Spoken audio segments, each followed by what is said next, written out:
Assalamualaikum warahmatullahi wabarakatuh. Nama saya Wiki Malzis dengan NIM 20129367. Saya berasal dari seksi 20 BKT 09. Pada kesempatan kali ini saya akan membuat sebuah video pembelajaran tentang teori presentasi ilmiah guna memenuhi ujian akhir semester mata kuliah Bahasa Indonesia dengan dosen pengampu Ibu Revisa Ananda, SPD, MPD. Teori presentasi ilmiah. Yang pertama yang akan saya jelaskan yaitu mengenai konsep presentasi. Presentasi yang dimaksud dalam hal ini yaitu presentasi ilmiah. Apa yang disebut dengan presentasi ilmiah? Presentasi ilmiah merupakan penyampaian informasi atau data-data penelitian yang menggunakan bahasa yang dipahami peserta, serta memanfaatkan waktu yang disediakan secara efektif, serta memiliki kemampuan menyajikan presentasi secara menarik. Presentasi ilmiah yang disampaikan secara lisan merupakan teknik yang paling efektif dan populer untuk mentransfer informasi kepada pendengar atau audiens, agar informasi dapat diserap dengan baik serta mudah. Dalam hal ini, presentasi ilmiah sama dengan kelompok diskusi yang tujuannya memberikan pemahaman ataupun memberikan penjelasan kepada anggota diskusi agar memahami topik pembahasan yang telah dilakukan. Tujuannya apa? Tentu agar berkembangnya ilmu pengetahuan yang lebih baik. Selanjutnya tentang komponen-komponen presentasi. Komponen-komponen presentasi ada 4. Yang pertama yaitu komunikator. Komunikator adalah orang yang mempresentasikan materi atau menjelaskan sesuatu hal. Selanjutnya adalah media. Media merupakan sarana dari kegiatan yang dilakukan. Kemudian yang ketiga adalah pendengar atau audiens. Pendengar adalah sasaran dari kegiatan komunikasi yang kita lakukan. Selanjutnya adalah bahasa. Bahasa adalah pengantar dari kegiatan komunikasi yang dilakukan. Dengan kata lain, presentasi yang hebat terjadi apabila audiens, komunikator, serta media digabung menggunakan bahasa yang baik dan sesuai serta tepat, sehingga kegiatan presentasi yang dilakukan dapat berjalan dengan lancar. Selanjutnya yaitu tentang tujuan presentasi. Ada beberapa tujuan presentasi. Yang pertama yaitu memberikan informasi. Memberikan informasi merupakan kegiatan yang dilakukan sebagai salah satu bentuk dari presentasi ilmiah yang tujuannya yaitu menyampaikan informasi yang layak disampaikan. Selain itu, memberikan informasi juga menjelaskan adanya perkembangan baru yang mengacu kepada topik yang sedang dipresentasikan. Yang kedua yaitu mempengaruhi. Mempengaruhi audiens atau pendengar merupakan salah satu cara agar adanya perubahan kehidupan saat ini. Maka salah satu bentuknya adalah dalam bentuk presentasi. Dengan tujuan yaitu presentasi mempengaruhi pendengar agar memiliki cara yang lebih baik sesuai dengan arahan dari komunikator saat ini. Yang ketiga yaitu memotivasi.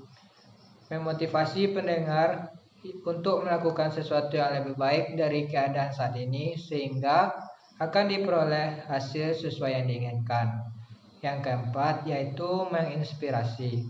Menginspirasi dalam kegiatan presentasi yaitu berusaha atau membantu pendengar untuk melakukan kegiatan-kegiatan yang lebih bermanfaat sehingga didapatkan hasil yang lebih baik.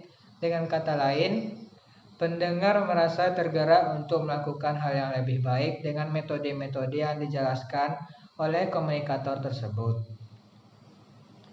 Selanjutnya yaitu tentang langkah-langkah presentasi. Langkah-langkah presentasi meliputi yang pertama yaitu pembukaan.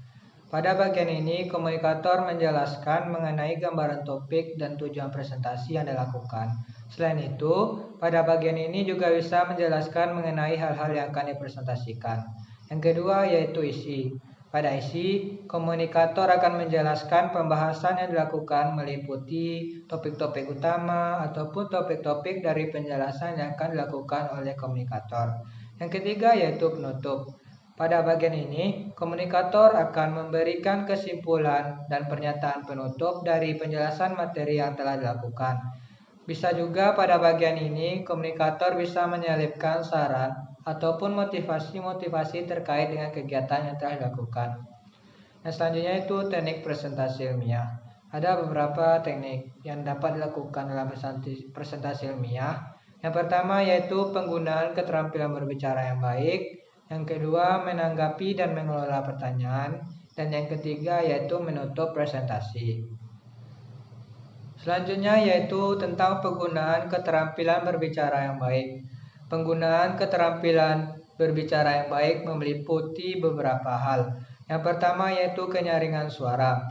Pada saat presentasi, komunikator diharapkan akan menghasilkan suara yang jelas baik dari segi artikulasi ataupun intonasi. Yang kedua yaitu kelancaran.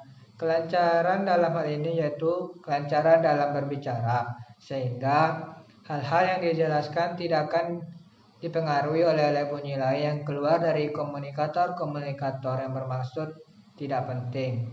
Yang selanjutnya yaitu sikap berbicara. Sikap berbicara meliputi bagaimana komunikator berbicara kepada audiens atau pendengar. Yaitu janganlah bersikap sombong, janganlah bersikap merendahkan yang lain, bersikaplah seperti sesama, dalam artian komunikator serta audiens ataupun pendengar berada dalam tingkatan yang sama. Yang keempat yaitu gerak-gerik mimik muka. Gerak-gerik mimik muka meliputi bagaimana posisi ataupun postur wajah, bagaimana tampilan dari muka komunikator, dalam artian yaitu tidak menampilkan sikap yang marah, tidak menampilkan wajah yang cemberut, serta tidak menampilkan wajah-wajah yang merenggut dan lain sebagainya. Yang kelima yaitu penalaran. Penalaran digunakan selama proses presentasi dengan tujuan yaitu penjelasan ataupun pertanyaan-pertanyaan yang dikomentari oleh pendengar atau audiens dapat ditangkap dengan jelas maksudnya oleh komunikator sehingga kegiatan presentasi dapat berjalan dengan lancar. Yang keenam yaitu santun berbicara. Santun berbicara meliputi kepada sikap serta diksi ataupun kosakata yang digunakan dalam presentasi yang dilakukan, dalam artian diksi meliputi kata-kata ataupun kosakata yang dikeluarkan memang pantas digunakan pada saat presentasi berlangsung. Dan kemudian sikap berbicara meliputi bagaimana cara komunikator menjelaskan hal-hal yang akan dijelaskan. Selanjutnya yaitu cara menutup presentasi. Ada beberapa hal yang dilakukan agar presentasi yang telah dilakukan agar berkesan oleh pendengar. Maka ada beberapa hal yang bisa kita lakukan untuk menutup presentasi. Yaitu yang pertama, perhatikanlah alokasi waktu saat presentasi, sehingga akan membantu komunikator untuk memanfaatkan waktu menutup kegiatan presentasi yang dilakukan. Jangan biarkan waktu yang tertinggal sedikit sehingga penutup bersifat sederhana dan tidak memberikan kesan terhadap pendengar. Yang kedua yaitu simpulkanlah secara sederhana presentasi yang telah dilakukan dan berikanlah perhatian ataupun tanggapan terhadap respon dari pendengar yang ada sehingga presentasi yang dilakukan memberikan makna kepada pendengar. Yang ketiga yaitu untuk menutup presentasi bisa kita lakukan dengan menyampaikan pesan ataupun kesan dengan cara melalui mengutip, mengisahkan, menghibur, menyampaikan fakta atau bertanya. Selain itu, komunikator juga bisa memberikan kata-kata motivasi kepada pendengar agar bisa lebih baik dari keadaan saat ini, tapi ingat tetap harus disesuaikan dengan topik pembahasan yang kita lakukan dalam presentasi. Sekian video pembelajaran dari saya tentang teori presentasi ilmiah.